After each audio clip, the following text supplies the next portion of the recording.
Pour être libre dans ce monde, il faut être craint. Pour être craint, il faut être puissant.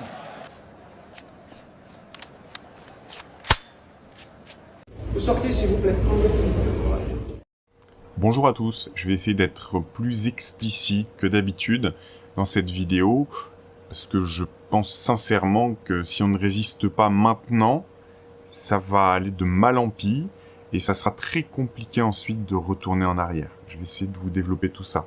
Je vais essayer de pas m'énerver, bien que la moutarde commence progressivement à monter au nez, mais on dirait que finalement c'est ce qu'il souhaite. Et dans quel but ? C'est-à-dire chaque jour, chaque semaine, il y a non seulement c'est le chaos mondial, mais en plus, il y a rien qui va. Enfin, c'est de pire en pire. Et j'en ai parlé de la stratégie du management par le chaos. On a l'impression aussi que c'est ce qu'ils font quand les gens sont apeurés, quand la troupe est apeurée, et en plus en vacances. Là, j'enregistre cette vidéo, on est le 16 juillet. C'est le meilleur moyen pour faire passer des choses. Donc, ils sont en train d'essayer de tester plein de mesures liberticides et qui appauvrissent potentiellement les Français en pleine vacances scolaires, entre guillemets, pour rencontrer moins de résistance. Eh oui.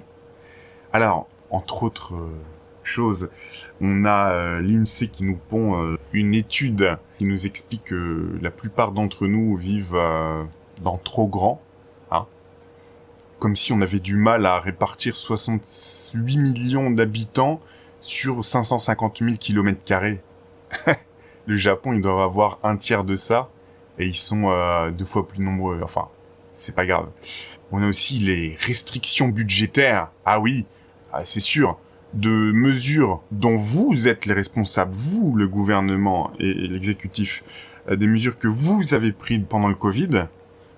Vous avez décidé de mettre un confinement général et que tout le monde s'arrête de travailler, etc. Vous saviez très bien ce que vous faisiez, que c'était une bombe à retardement, le fait de prêter 10 000 euros par mois à toutes les entreprises pour compenser et de faire prendre des prêts remboursables plus tard à ces entreprises. Vous saviez très bien que, sauf les plus gros et les plus installés, peu d'entreprises résisteraient plus tard à ce type de remboursement. Vous avez donné des dizaines de milliards à l'Ukraine et vous voudriez que nous payions pour vos responsabilités, pour des décisions que vous avez prises. Et pour couronner le tout, on a monsieur Patrick Martin, qui est dirigeant du MEDEF, qui est aussi officier de réserve de l'armée française. Parmi toutes les mesures proposées, donc des brillantes idées comme le fait de faire payer, réfléchir à exclure peut-être du remboursement sécuritaire